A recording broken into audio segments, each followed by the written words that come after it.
selalu berusaha menyimpan sesuatu yang bisa membawa manfaat, baik untuk dirinya, untuk anak cucunya, maupun untuk keluarganya, untuk masa kini dan masa depannya. Kadang simpanan itu berbentuk uang, kadang berupa tanah, lain saat berbentuk pabrik, dan lain sebagainya. Sementara masa depan yang paling pasti adalah akhirat.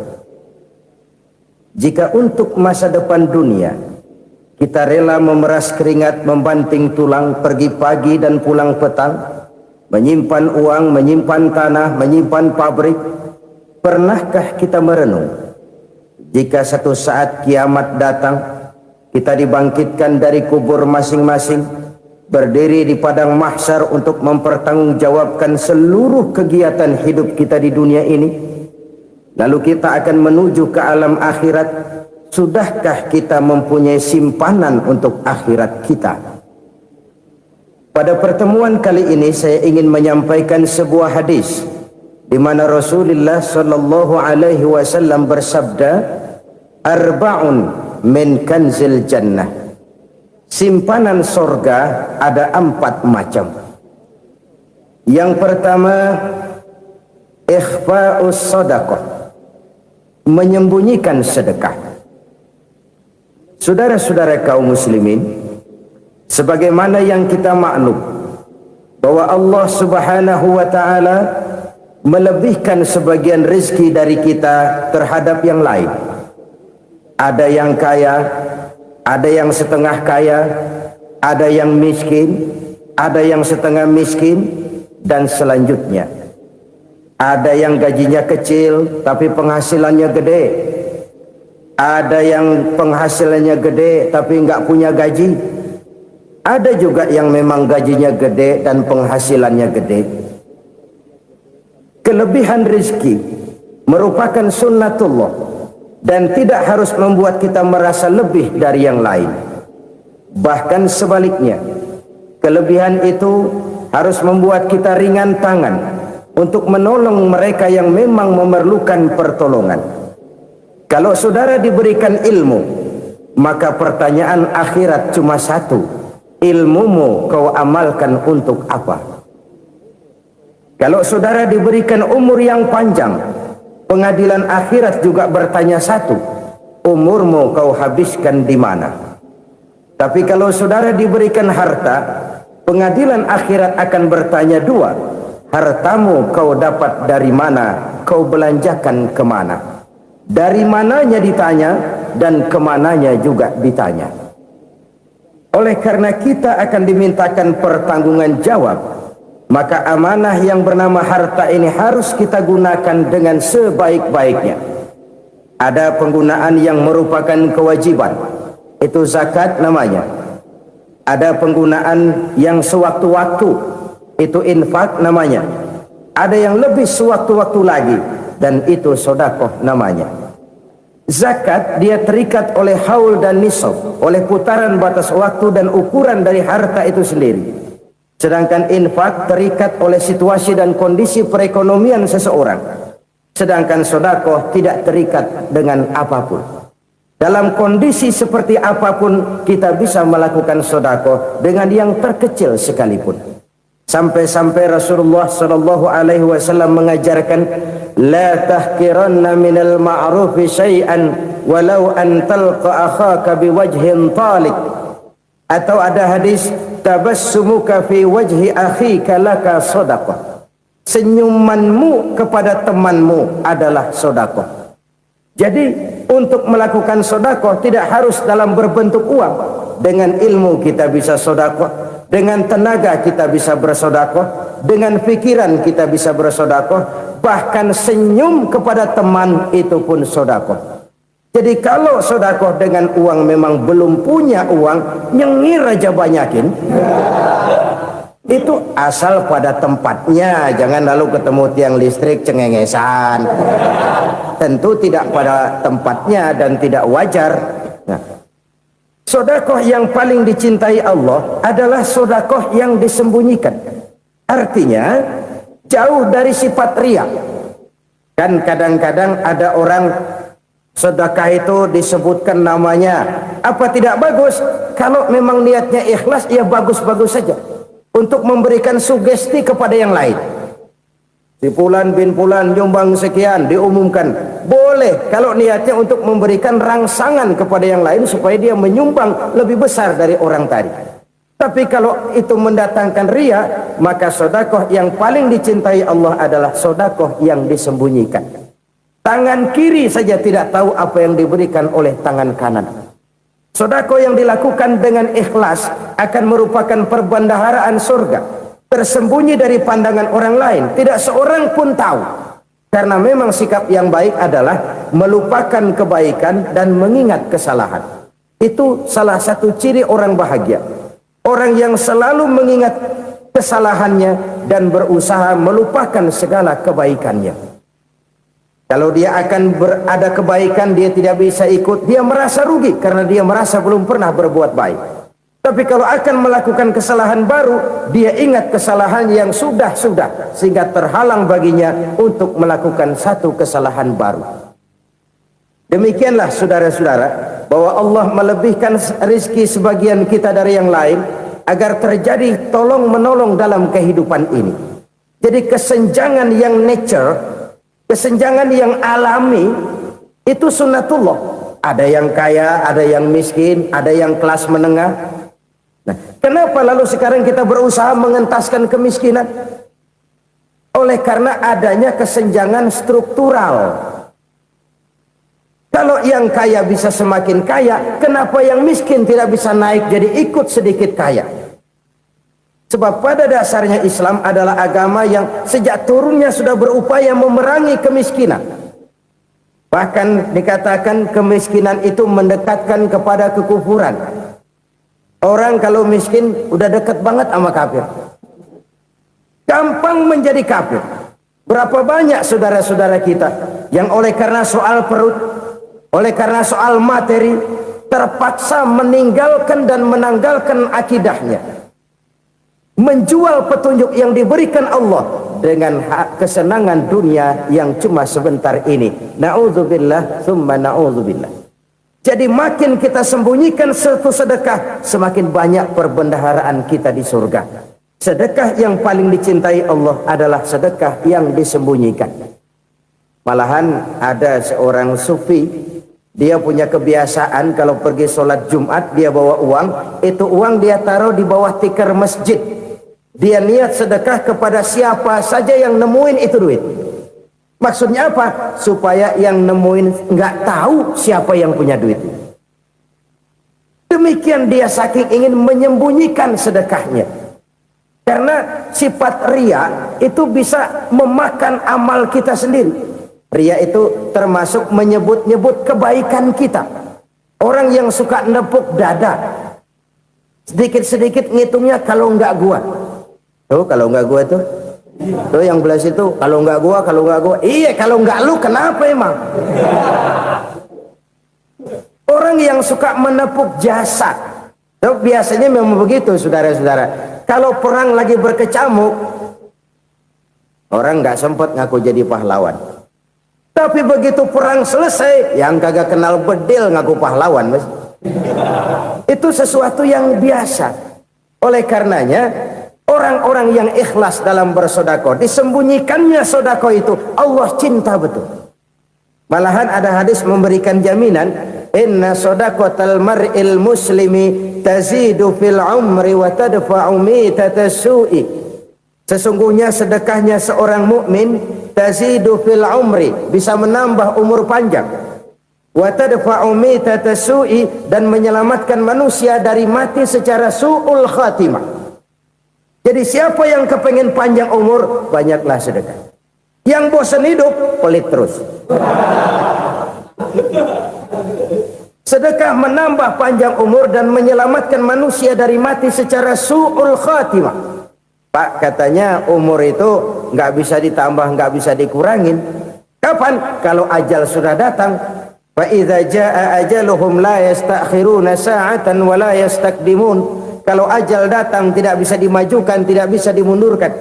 Itu kalau ajal sudah datang. Tidak bisa lagi umur ditambah dikurangi, sudah datang. Tapi kalau belum datang, itu kan haknya Allah. Mau ditambah, mau dikurangi, hak prerogatif Allah. Sebagai pencipta manusia, Allah Maha Kuasa dan Maha Mampu. Sedekah ini menambah panjang umur dan menyelamatkan manusia dari mati secara su'ul khatimah. Itu orang mati kan sama ya, kondisinya mati, nggak nafas. Tapi hakikat mati kan lain-lain. Ada yang mati itu husnul khatimah, baik akhirnya. Misalnya lagi ngaji mati, lagi sholat mati, lagi sedekah mati. Ini yang dinamakan dengan husnul khatimah, baik di akhirnya. Sebaliknya ada yang su'ul khatimah, jelek di akhirnya. Ini yang jadi catatan akhir. Lagi nyekek botol, mampus. Lagi banting kartu, modar. Su'ul khatimah, jelek pada akhirnya. Sedekah menyelamatkan manusia dari mati secara su'ul khatimah. Dan kita semua kepengen mendapat husnul khatimah, jauh dari su'ul khatimah. Oleh sebab itu yang bisa menyelamatkan kita dari penyakit itu antara lain adalah sedekah yang disembunyikan, yang dikerjakan dengan ikhlas karena Allah, tidak karena kepengen dipuji orang, tidak karena ingin dikatakan orang pemurah. Sebab orang dermawan itu orang yang memberi tanpa harus diminta. Kalau masih harus diminta, ya belum dermawan namanya, masih harus diminta. Kalau nggak diminta ya tulus, lolos, polos. Saudara-saudara kaum muslimin rahimakumullah, harta adalah amanat dan akan kita pertanggungjawabkan. Allah melebihkan rizki sebagian kita dari yang lain agar kita saling tolong menolong, bantu membantu. Nabi janjikan siapa yang meringankan beban saudaranya muslim di dunia, Allah akan meringankan bebannya di akhirat nanti. Sebuah jaminan dari baginda Nabi. Si orang yang kita bantu barangkali tidak bisa membalas, Allah yang akan membalas lewat jalan lain yang tidak pernah kita sangka-sangka. Ada orang tanya, Pak, ini ada orang nyumbang masjid sambil marah-marah, bagaimana? Saya bilang sumbangannya aja ambil, marahnya jangan. Marahnya jangan diambil, itu urusan dia. Saudara-saudara kaum muslimin rahimakumullah, umat Islam ini kan umat yang punya potensi besar. Kadang kita merenung, kenapa kadang-kadang pembangunan masjid kok lambat sekali? Kalau hotel hari ini peletakan pertama, bulan depan peresmian. Supermarket hari ini peletakan batu pertama, minggu depan peresmian. Tapi kalau sudah yang namanya masjid, kadang-kadang peletakan batu pertama sekaligus jadi batu terakhir. 3 tahun, 4 tahun, campur nebar jalak di jalanan, duit dijaring kayak ikan sepat. Apa tidak ada orang Islam yang kaya? Banyak. Apa tidak ada pengusaha muslim yang jadi konglomerat? Ada. Lalu yang belum banyak itu yang komit terhadap nilai-nilai agamanya. Akhirnya kita jatuh jadi umat yang lemah. Belum ada pengusaha konglomerat muslim buka pabrik supermi cap beduk misalnya umpamanya atau pabrik kecap cap sorban supaya identitas keislamannya sedikit kelihatan. Kita jatuh jadi umat yang lemah karena potensi tidak terinventarisir dengan baik. Kita ini ibarat kompor yang cuma matengin nasi orang lain. Potensi kita dimanfaatkan oleh orang lain. Ukhuwah Islamiyah kita baru terbatas kepada silaturahmi. Ukhuwah di bidang ekonomi kita lemah, ukhuwah di bidang kebudayaan kita lemah, apalagi ukhuwah di bidang politik kita lebih rapuh lagi. Padahal ukhuwah itu adalah totalitas kehidupan manusia, menyangkut ipolek sosbud, memerlukan nilai-nilai ukhuwah.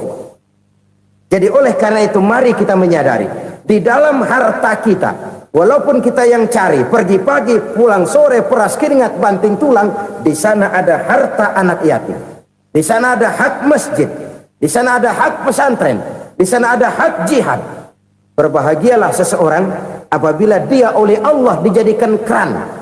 Keran itu menyimpan air, tapi tidak untuk dirinya, tapi disalurkannya kepada mereka yang memang memerlukannya.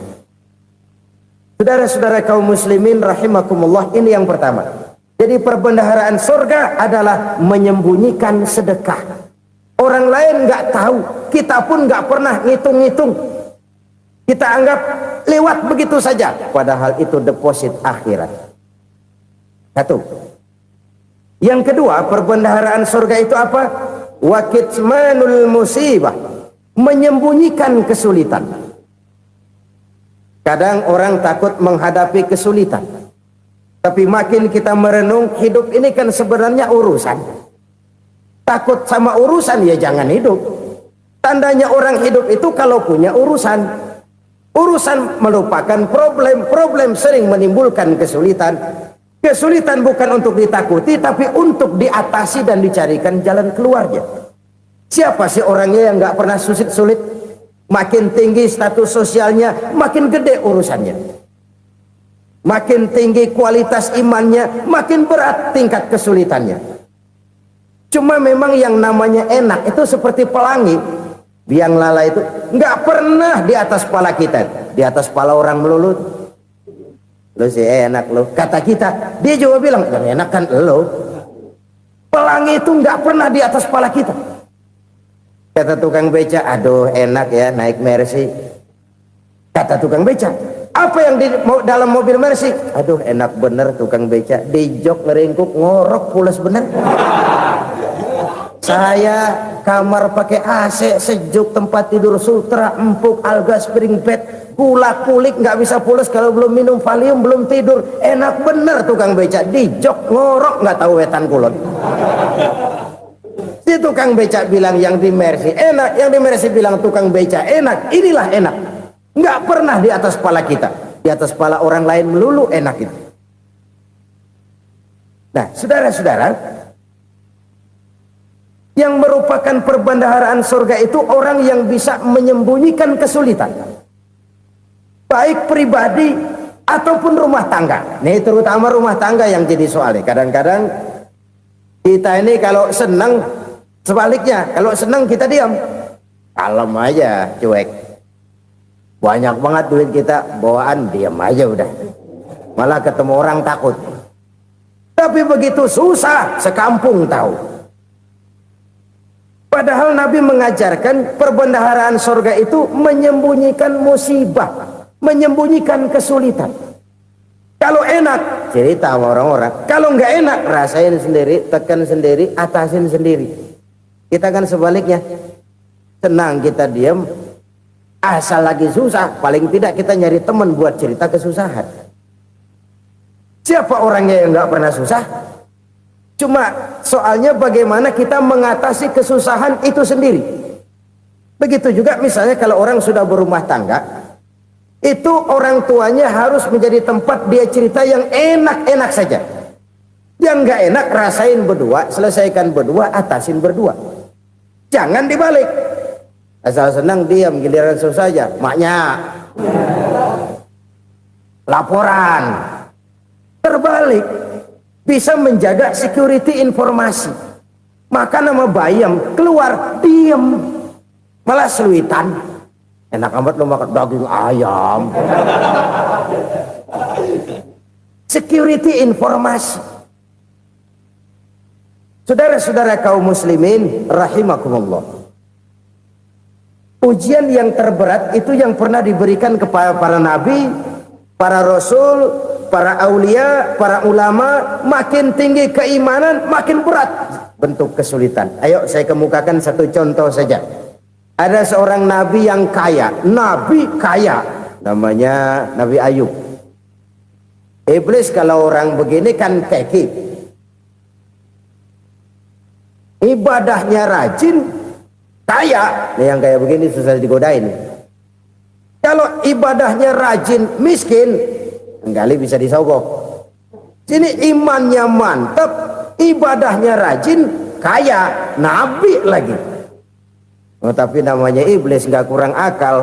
Laporan, Tuhan, kenapa Les? Ya ini bahasa saya, bahasa Qurannya sih nggak gitu.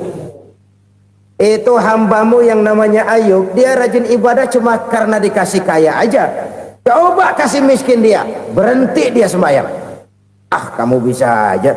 Saya tahu Ayub itu hambaku yang ikhlas. Saya buktiin Tuhan, silahkan. Dibuktiinlah, iblis turun ke alam ini. Yang mula-mula dia lakukan, dia rusak sawah ladang Nabi Ayub. Dia binasakan binatang ternak Nabi Ayub. Sehingga dalam waktu singkat, jatuhlah Nabi Ayub dari orang paling kaya jadi orang paling miskin. Beliau masih ibadah di mihrab dalam masjid. Datang iblis. Saudara Ayub, ya, lagi ngapain? Ibadah. Nyembah Allah, nyembah Allah. Oh, percuma. Kenapa? Tuhan yang ente sembah nih, dia udah bikin miskin ente.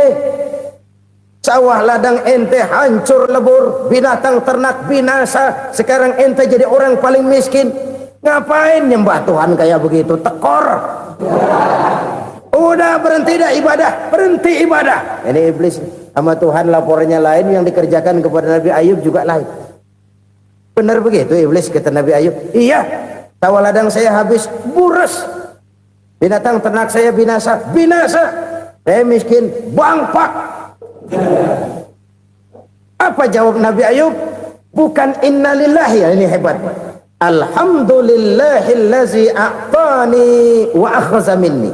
Segala puji bagi Allah yang telah memberikan harta kepada saya dan sekarang mengambilnya lagi. Alhamdulillah. Allah yang ngasih, Allah yang ambil. Itu mah urusan Allah. Iblis cuman ibadah jalan terus, sujud lagi Nabi Ayub. Iblis seleher gondok banget. Dasar Nabi nggak mempan dia apa-apain. Miskin malah alhamdulillah. Allah yang ngasih, Allah yang ngambil. Jadi kalau kita tidak komit, kita tidak terikat kepada kaya, miskin, senang, susah, apa yang bisa bikin kita susah? Jadikan kekayaan, kemiskinan, jadikan senang, susah sebagai anak buah yang bisa kita atur. Jangan kekayaan ngatur kita, jangan kemiskinan ngatur kita. Kita yang harus mengatur mereka. Senang, susah, kaya, miskin, bahagia, sengsara, jadikan itu anak buah yang bisa kita atur. Kalau sekarang kita kaya, lain saat boleh jadi kita miskin, semiskin-miskinnya. Allah yang ngasih, Allah yang ngambil. Tenaga mana yang bisa menghalangi? Ibadah jalan terus. Iblis makin gondok. Dasar Nabi loh. Akhirnya apa? Nabi Ayub dikerjain, diberikan penyakit.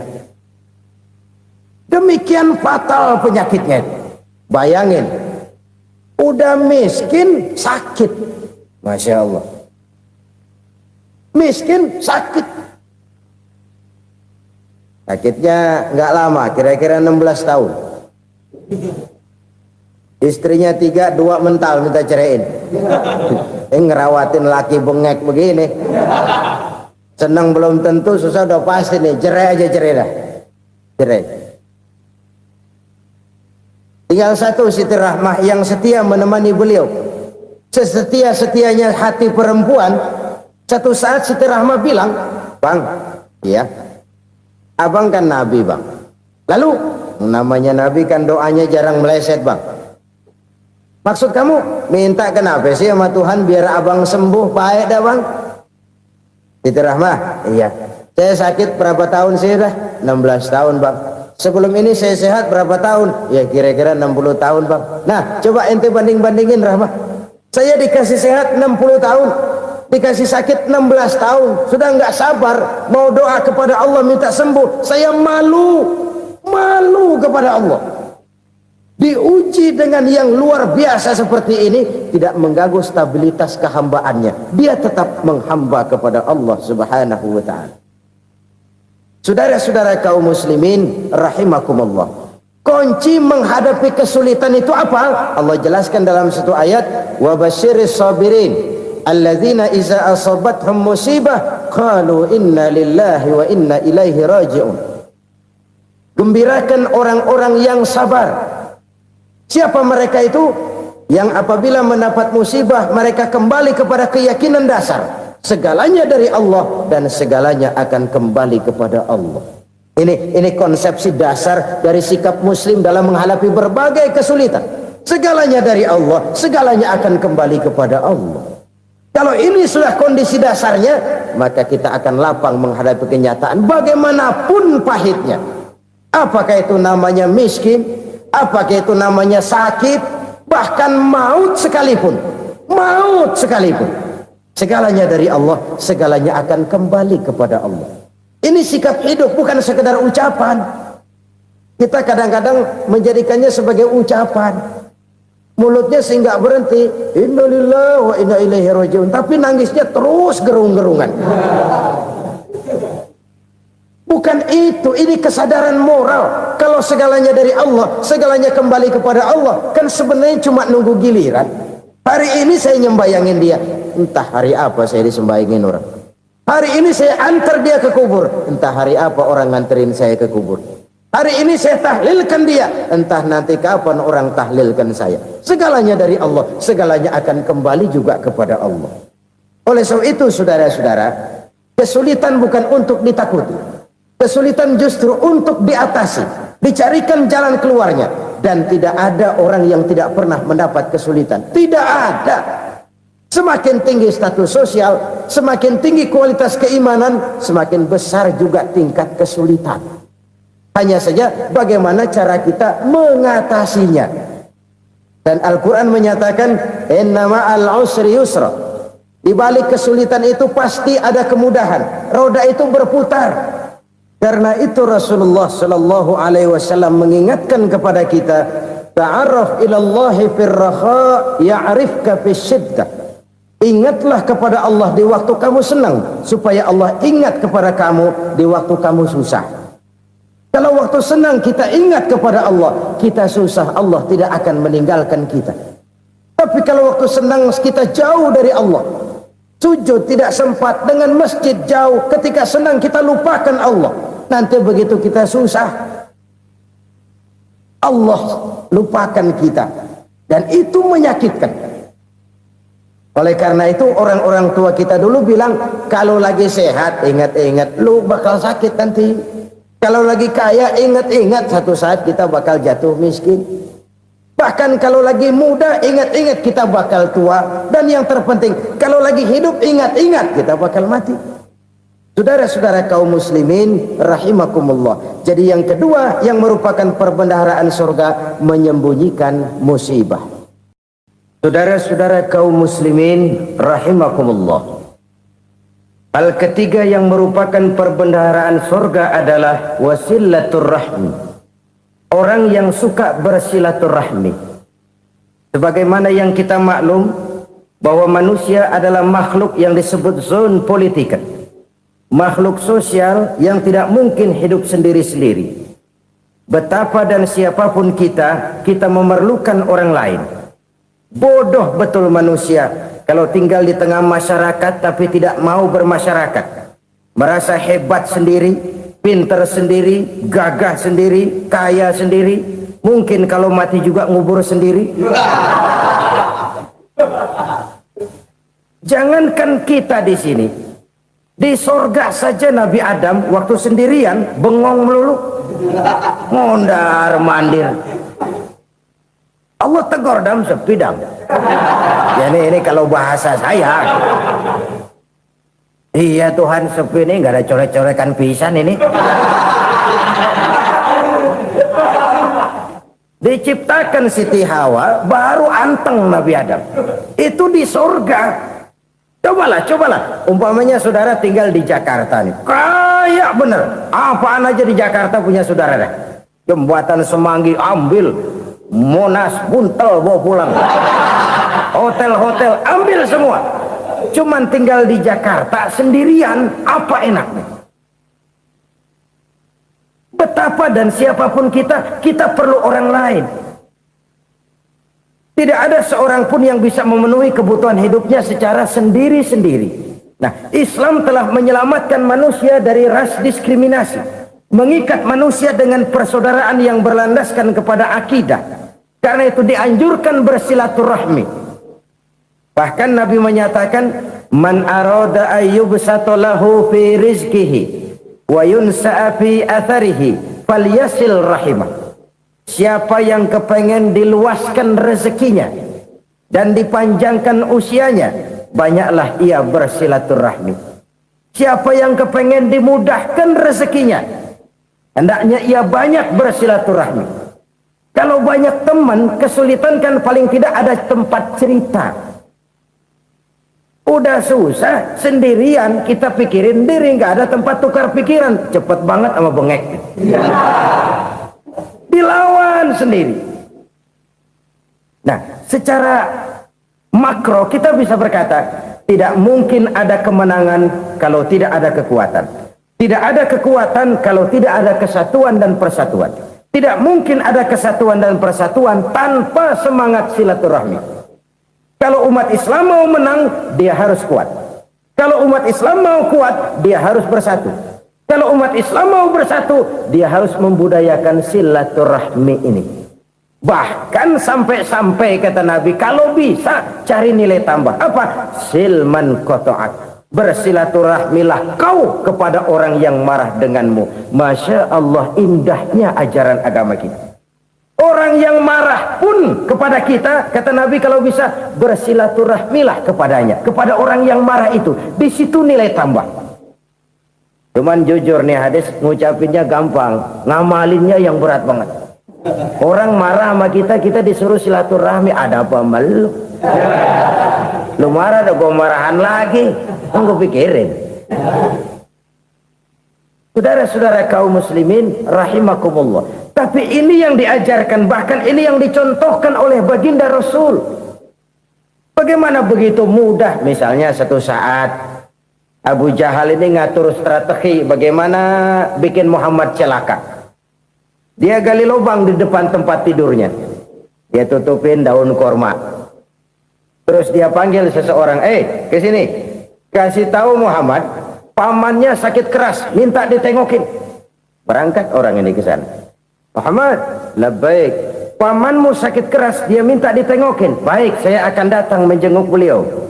Berangkatlah Nabi ke rumah Abu Jahal tanpa prasangka apapun. Abu Jahal udah pasang setil, selimut 3 rangkap setengah dia pakai. Persis kayak orang meriang.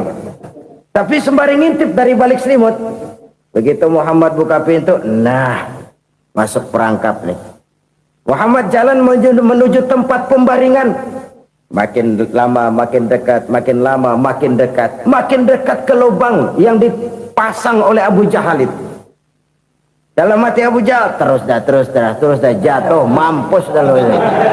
Mampus lo hari ini nih. Apa yang terjadi? Malaikat Jibril datang. Muhammad, pamanmu cuma pura-pura sakit. Di depan tempat tidurnya ada lubang perangkap supaya kamu jatuh ke situ. Sudah, kamu pulang. Balik kanan Nabi. Sudah hampir jatuh ke lubang, balik kanan, pulang. Bayangin kecewanya Abu Jahal. Muhammad dikit lagi, Muhammad dikit lagi. Enggak, paman, saya pulang aja.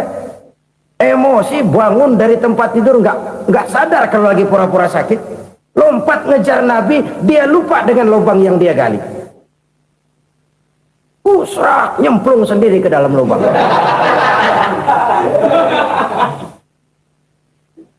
Nabi terus berlalu. Ini terjadi keanehan. Jatuh ke lubang yang dia gali itu sebenarnya nggak terlalu dalam ya, antara 3-4 meteran lah. Tolong, saya jatuh ke lubang ini. Datanglah pelayan-pelayannya itu. Angkat saya dari sini. Oh, yang ngulurin tambang. Satu gulung, belum juga nyampe itu tambang. Kurang, beli lagi ke warung. Sambung, ulur lagi, nggak juga bisa sampai. Wah, ini kerjaan Muhammad ini. Tolong, siapa salah seorang kamu ke rumah Muhammad, kasih tahu encangnya kecebur. Minta ditolongin. Sampaikan kepada Rasul. Kenapa? Pamanmu jatuh ke lubang, Muhammad minta tolong diangkatin. Tambang udah nyambung-nyambung nggak nyampe juga. Ya, nanti saya datang, saya tolong. Coba. Nyata-nyata orang berniat jahat mau mencelakakan dia. Datang dia menolong. Ini yang disebut air tuba dibalas air susu ya ini. Bukan sebaliknya. Air tuba dibalas air susu. Paman, kecebur ya? Iya Muhammad, tolong ini. Pegang tangan saya. Nabi ulurkan tangannya. Nyampe. Dipegang oleh Abu Jahal. Diangkat ke atas. Sampai atas. Apa kata Abu Jahal? Sihirmu memang hebat Muhammad. Udah ditolongin dikata sihir. Yang enak kita kemplang kan itu orang begitu. Urusan apa? Tapi inilah akhlak. Kalau bisa kamu bersilaturahmilah dengan orang yang marah kepadamu sekalipun. Orang marah kita tetap baik. So, kalau kita berbuat baik sama orang yang memang baik, rasanya sih biasa-biasa aja. Orang baik kita baik lagi, ya draw aja, belum ada nilai tambah di situ. Baru ada nilai tambah kalau kita bisa berbuat baik kepada orang yang nyakitin kita. Itu namanya kita setingkat di atas dia. Dia sakitin kita, kita berbuat baik sama dia. Dia pelit sama kita, kita baik sama dia. Dia marahin kita, kita deketin dia. Di situ kita punya nilai tambah. Jadi siapa yang ingin diluaskan rezekinya kata Nabi dan dipanjangkan umurnya, hendaklah ia banyak-banyak bersilaturahmi. Sederhana sebenarnya silaturahmi. Tapi silaturahmi membangkitkan semangat kesatuan dan persatuan. Kesatuan dan persatuan melahirkan kekuatan.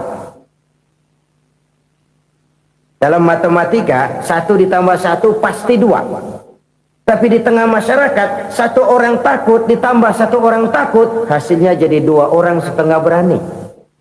Kenapa setengah berani? Karena udah berdua. Tadi pan takut sendirian. Kalau dia kumpul turu-turu takut lah jadi berani.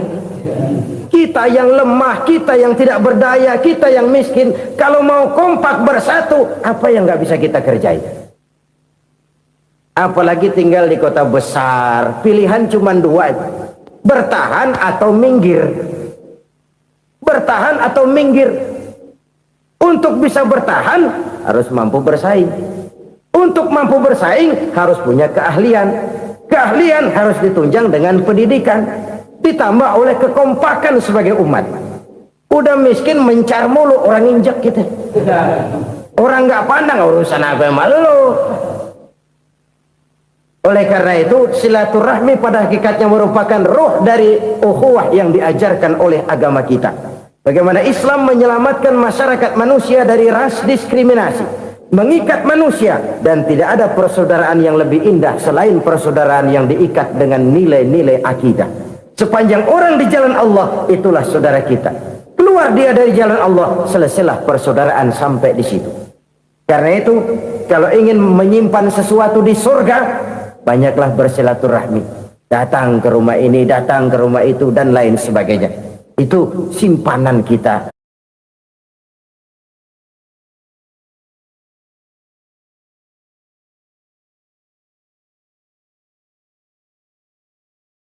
Di akhirat nanti.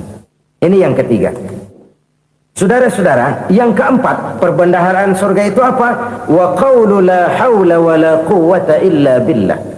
Ucapan la hawla wa la quwwata illa billah. Ibadah kan ada yang berat, modalnya besar. Bangun masjid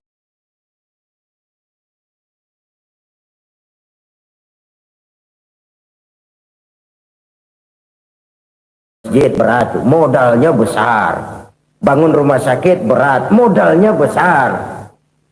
Ada ibadah yang berat tapi modalnya ringan. Misalnya puasa. Puasa itu berat, mengendalikan nafsu. Kalau sekedar nggak makan nggak minum sih enteng, mengendalikan nafsu itu jihad terbesar. Tapi kan modalnya ringan, cuma niat saja. Ini ibadah berat, modalnya ringan. Ada ibadah yang ringan, modalnya juga enteng. Seperti termasuk ucapan la haula wa la quwwata illa billah. Tanpa sadar, la haula wa la quwwata illa billah. Nyelengin tuh di surga.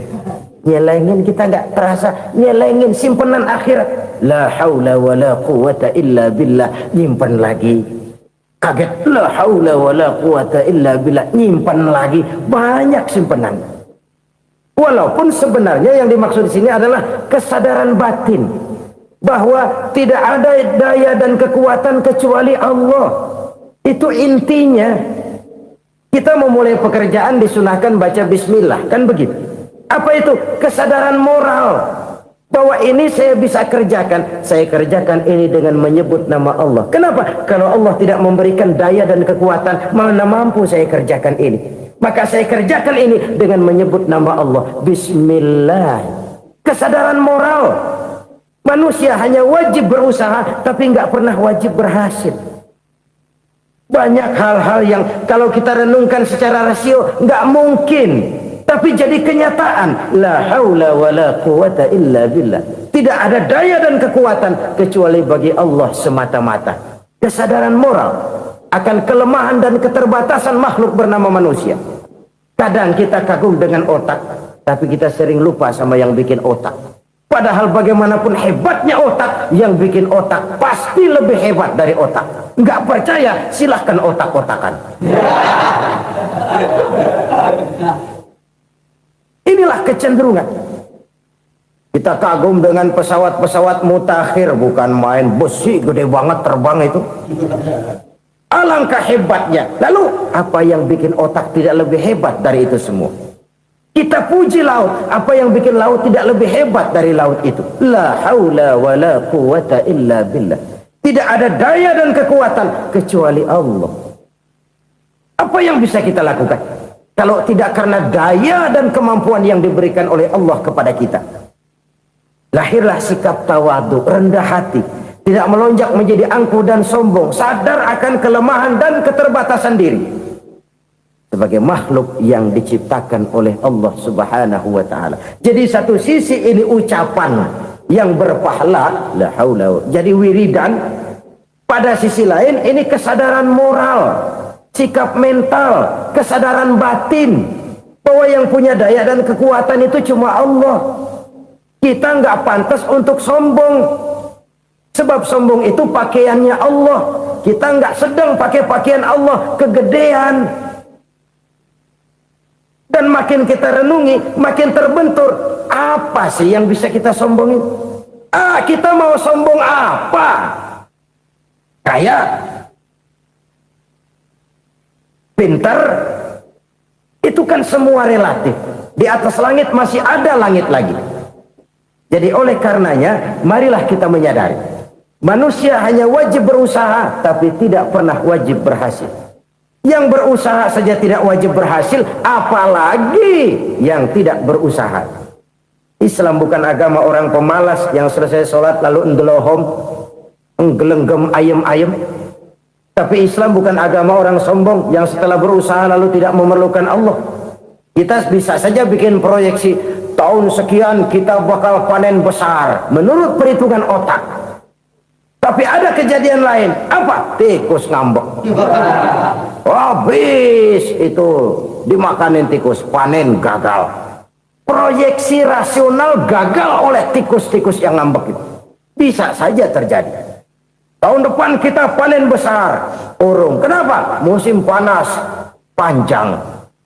Dan sekarang ini koran-koran bikin berita musim mengalami penyelewengan. Bukan cuma manusia yang nyeleweng sekarang.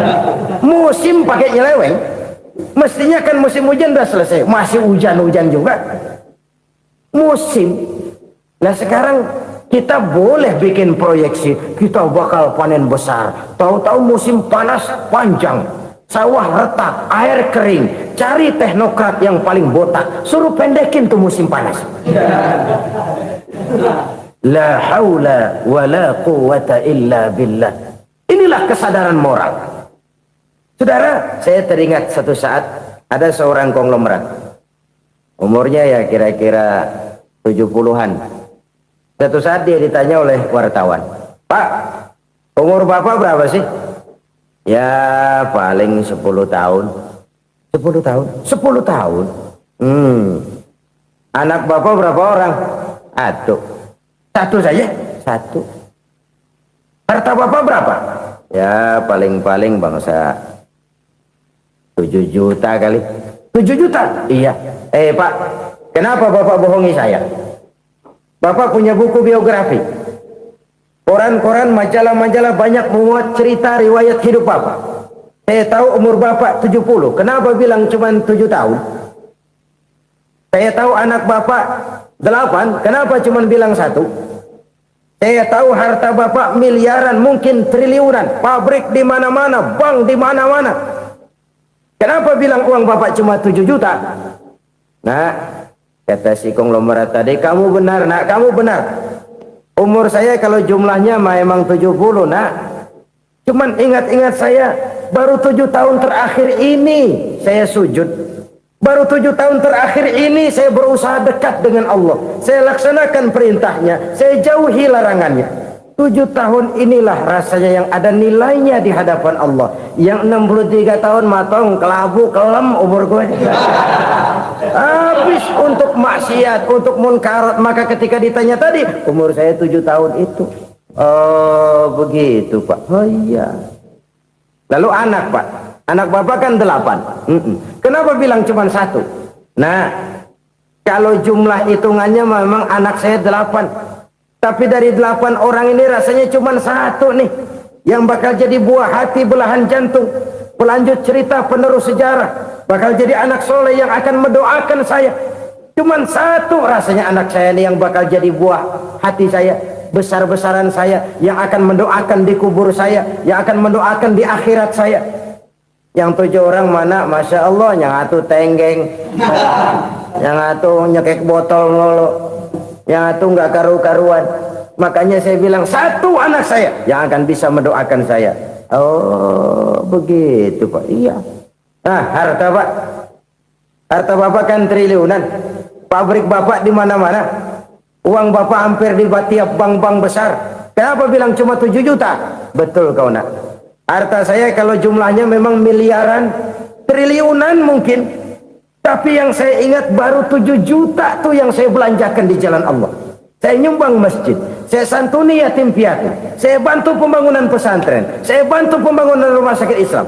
Itu yang akan saya bawa pulang ke akhirat, yang 7 juta itu. Yang triliunan itu nanti akan diperebutkan oleh anak-anak saya sebagai waris saya. Jadi harta saya 7 juta itu yang bakal nemenin saya di akhirat, yang akan saya bawa pulang jadi teman saya. Saudara-saudara kaum muslimin, jangan-jangan orang tua itu adalah kita-kita ini. Jangan-jangan kita-kita ini adalah orang tua itu. Jangan-jangan itu potret dari diri kita masing-masing. Dari sekian umur yang diberikan Allah, berapa tahun yang ada nilainya di hadapan Allah. Dari sekian anak-anak yang merupakan amanah, berapa yang akan mendoakan kita sebagai orang tuanya menjadi anak soleh. Dari sekian banyak harta yang diberikan Allah, berapa yang akan kita bawa pulang menghadapnya nanti, yang kita belanjakan di jalan Allah. Ini sebuah potret kehidupan. Karena itu kita kembali kepada la haula wa la quwata illa billah. Kita wajib berusaha, kita wajib berikhtiar. Selebihnya segala daya dan kekuatan hanya milik Allah saja semata-mata. Satu kesadaran batin dari setiap pribadi muslim. Setelah ia berusaha dan berikhtiar, ia menyerahkannya kepada Allah Subhanahu wa ta'ala. Jadi satu sisi ini merupakan wiridan ucapan yang mengandung pahala, pada sisi lain ini merupakan sikap batin dari seorang muslim di dalam ia menghadapi realitas kehidupan ini. Saudara-saudara kaum muslimin rahimakumullah, kalau ini kita jadikan satu basis kehidupan, maka ini akan menyelamatkan manusia dari kemungkinan tergelincir menjadi orang yang lupa diri dan lupa darat. Sebab itu Imamul Ghazali berpesan, jadidis safinah fa innal bahra amiq, wa khuziz zad fa inna safara ba'id, wa khaffifil hamla fa innal hamla sadid. Perbarui selalu kapalmu karena lautan sangat dalam. Bawa bekal yang banyak karena perjalanan ini sangat jauh. Ringankan beban karena kebanyakan beban akan menyakitkan. Alangkah indah kalimat ini, alangkah dalam makna yang terkandung di sana. Perbarui selalu kapalmu karena lautan sangat dalam. Apa artinya ini? Jaga mentalmu baik-baik. Pelihara imanmu baik-baik, karena hidup penuh cobaan seperti lautan. Kita kalau berlayar di lautan kan kadang-kadang tenang, angin bertiup sepoi-sepoi basah. Jika malam datang, bintang gemintang bertabur menghias cakrawala, rembulan memantulkan sinarnya dengan indah. Dalam keadaan begitu berlayar enak, tapi lain saat ombak menggunung, halilintar menyambar, angin topan bertiup. Berapa banyak sudah saudara-saudara kita yang tenggelam di lautan dunia tanpa sadar bahwa dia belum sampai kepada pantai yang akan dituju. Berapa banyak sudah saudara-saudara kita yang tenggelam di lautan dunia ini tanpa sempat bangkit lagi. Dia menyangka sudah sampai kepada tujuannya.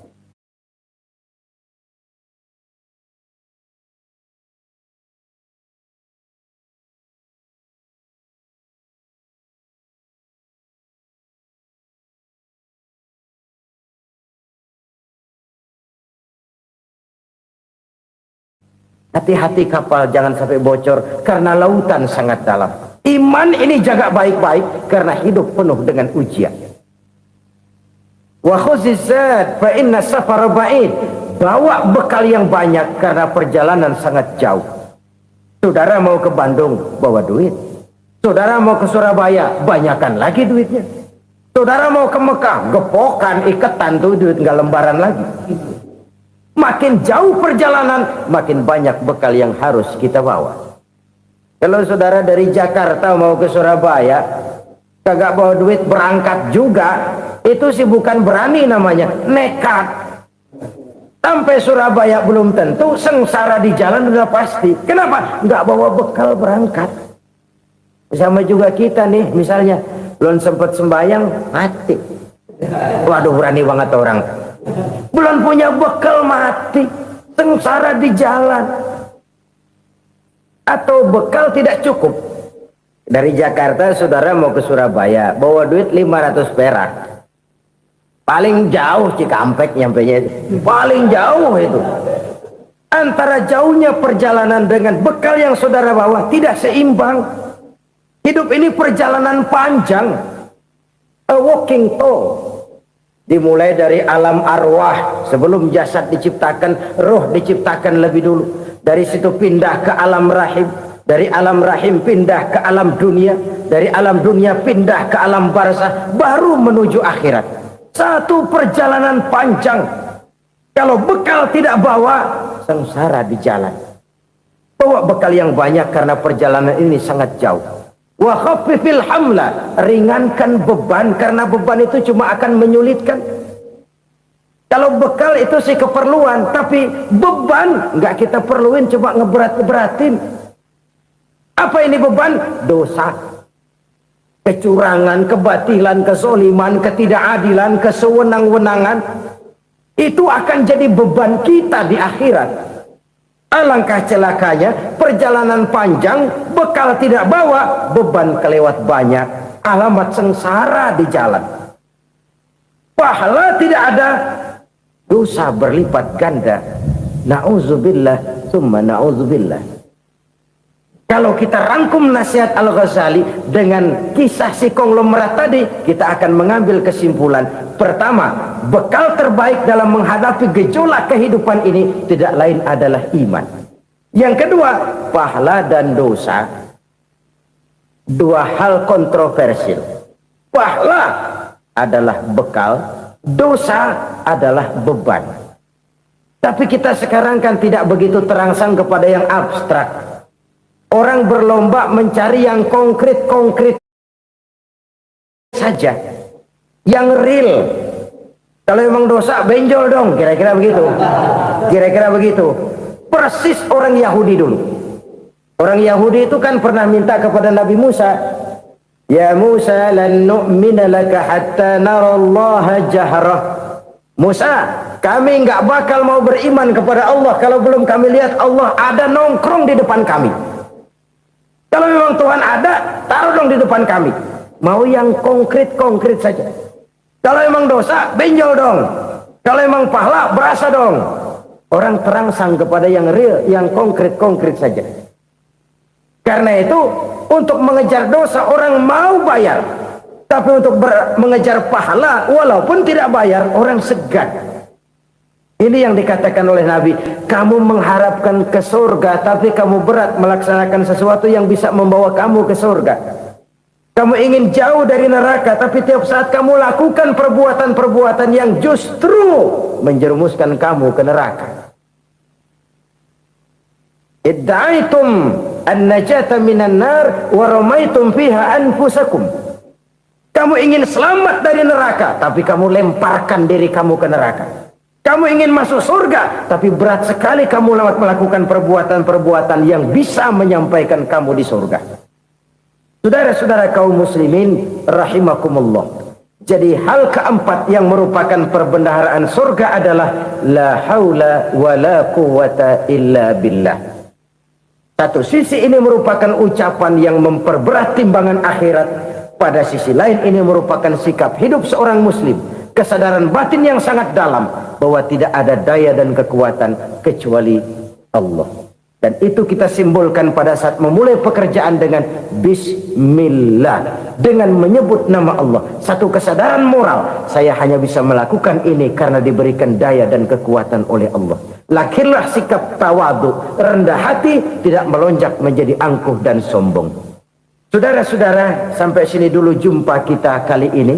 Semoga 4 perbendaharaan surga ini dapat kita lakukan, yang kelak akan merupakan bekal kita di kemudian hari nanti. Amin ya rabbal alamin. Terima kasih atas segala perhatian, mohon maaf atas segala kekurangan. Usikum wa iyaya bitaqwallah. Wassalamu alaikum warahmatullahi wabarakatuh. Waalaikumsalam warahmatullahi